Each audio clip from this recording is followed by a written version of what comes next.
Hi, I'm Ryan Szymanski, curator for Battleship New Jersey Museum and Memorial. And today we're going to talk a little bit about the hull numbers on ships and the paint schemes that they're painted in.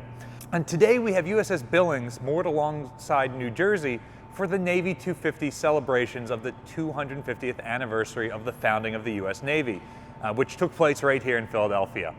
Now you can't really see it because of how closely these two ships are moored, but Billings hull numbers are painted differently than Battleship New Jersey's, and that's kind of odd.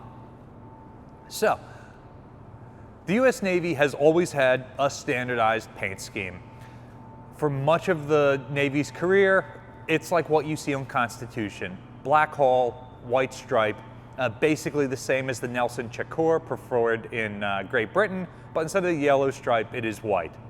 With the earliest founding of the Navy, there were probably some other colors used, but pretty rapidly that standardizes on the black and white scheme.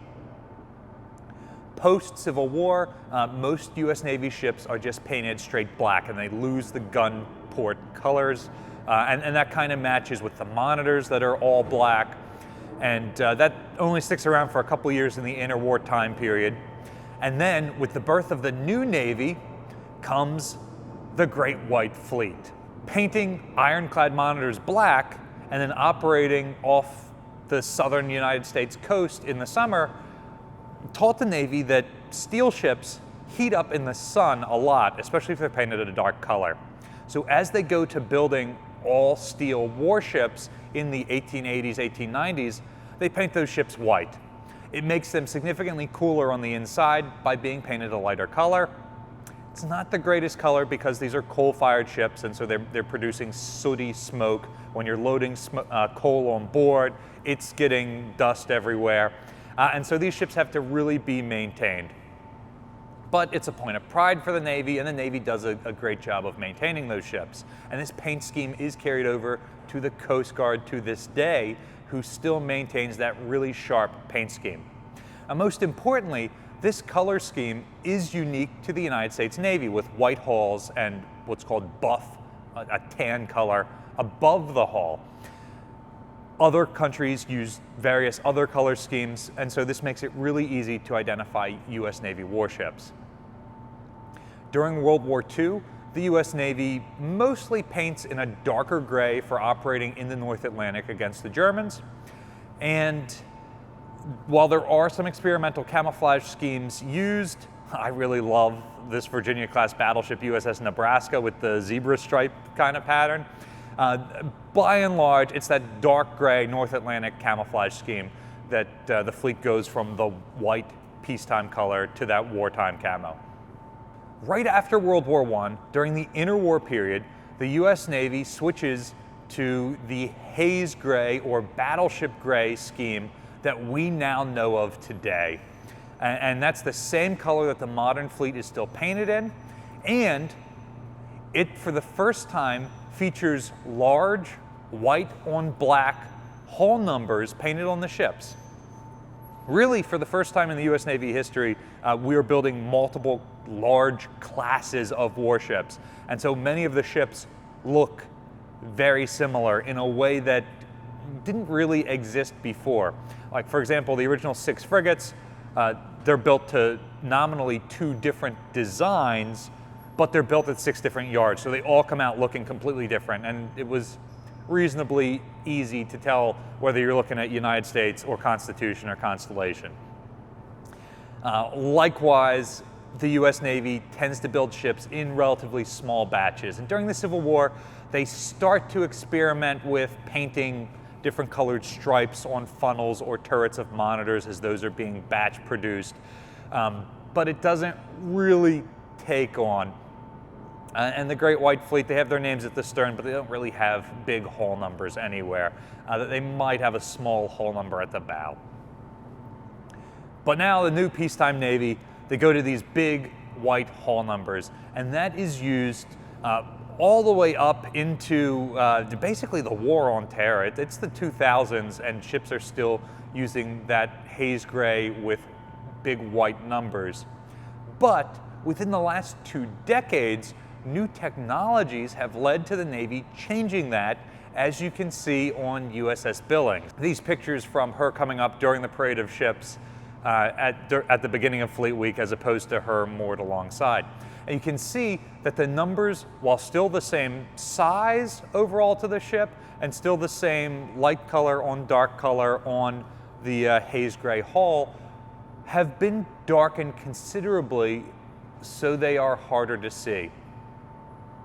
Essentially, since World War II, with a very small number of exceptions for ships operating coastally, the US Navy hasn't used camouflage schemes. The invention of radar basically means that using optical tricks to hide your ships doesn't make sense anymore. So the peacetime haze gray scheme can just be worn in wartime too. You don't have to carry all that paint on board in case you go to war and repaint during a conflict like Dewey's fleet had to do before sailing into Manila Bay. It does simplify things, but in wartime you don't want your hull numbers to be quite that visible. So by darkening the hull number, it makes it stand out significantly less. It's a very similar hazy gray color to the rest of the hull, so you can't see it at great distances. But most importantly, as infrared optics come out, the hull numbers were standing out really well against IR. That could be a color difference, it could be a temperature difference. The light colored number is not heating up quite as much as the darker colored hull, but you were able to read hull numbers under IR lenses, and as the Navy is seeing this, they're experimenting with ways to keep that from being as obvious and from making their ships glare quite as much. And so the hull numbers on Billings are one example of how the Navy has combated that.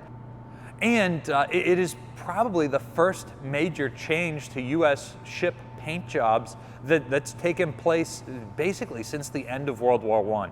So it's pretty interesting to see from a naval history point of view. Did Battleship New Jersey ever have IR lenses?